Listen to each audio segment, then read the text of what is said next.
Abad kekosongan, atau kadang disebut Dar Ages itu emang sering muncul. Tapi tergantung konteks sejarahnya.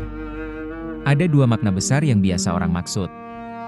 Dan dua-duanya punya kontroversi sendiri. Abad kekosongan versi Eropa Dar Ages sekitar abad 5-10 M. Setelah jatuhnya Kekaisaran Romawi Barat tahun 476 M. Eropa masuk masa yang disebut Dar Ages, sering digambarkan sebagai periode hilangnya kemajuan teknologi budaya Romawi. Banyak catatan sejarah hilang atau minim. Perang kecil kerajaan-kerajaan lokal bermunculan. Penyakit kemiskinan merajalela.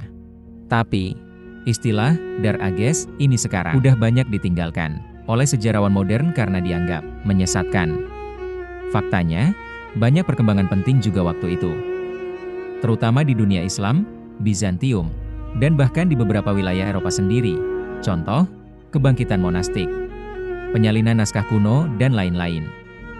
Jadi, kekosongan di sini bukan berarti benar-benar kosong, tapi kurangnya catatan tertulis.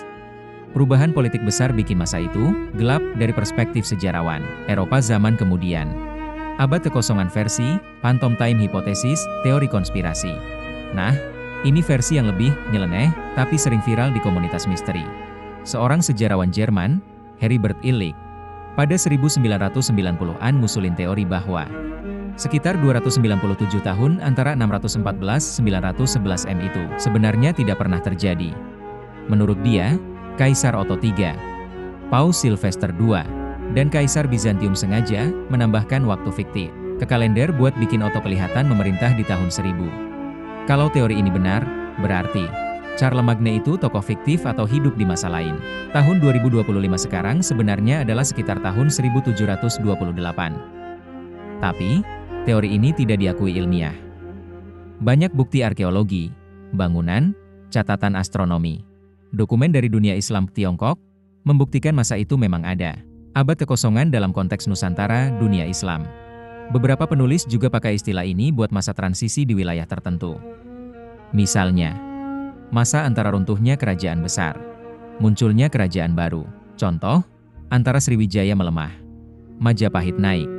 Masa peralihan kekuasaan ketika catatan sejarah lokal minim.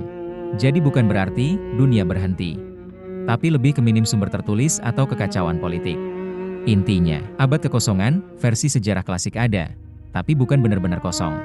Versi teori konspirasi Phantom Time menarik, tapi tidak didukung bukti kuat. Versi lokal bisa dipakai untuk masa transisi sejarah di wilayah tertentu. Gimana menurutmu bro? Silakan bernarasi dan berasumsi.